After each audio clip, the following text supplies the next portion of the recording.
It's the 1st of February 2026 and I'm at the M4 Reading Westbound Services, and Gridserve are currently installing yet more chargers here. This isn't a big upgrade, they're just adding a further 6 charging bays. Gridserve installed these 3 high-powered units in January 2025 and left the plinths for this future upgrade, so this has been expected. So now a year on, they're installing another 3 chargers, which takes this area here from 6 to 12 charging bays. And this is in addition to the 12 Gridserve bays along here, and the 12 Tesla Superchargers which are open to all, and the original Gridserve units at the other side of the car park, giving 4 DC charging bays and 2 AC charging bays, and the 4 BP Pulse bays behind the petrol station at the exit.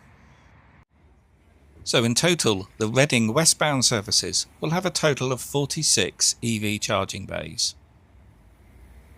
Most of these are CCS2 of course, but if you require CHAdeMO, there's more than usual here.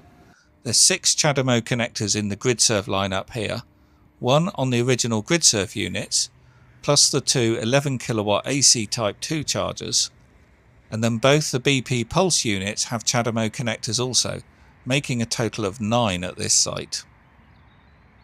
I hope you found this video useful, and please do share it so that other EV drivers or potential EV drivers can see what's happening at these motorway services. And if you want to see other videos on the UK's EV charging infrastructure, see the link in the video description below to a playlist of other videos I've made. Okie doke, I'll see you on the next one. If you like the video, please do click the thumbs up button, and leaving a comment also helps too. Plus of course subscribe if you're not. There's the super thanks button if you'd like to go further, especially if a video has saved you time or money. There's over 1,200 videos on the channel, so have a browse, use the search, and have a look at the playlists. And here's 2 videos you may want to check out.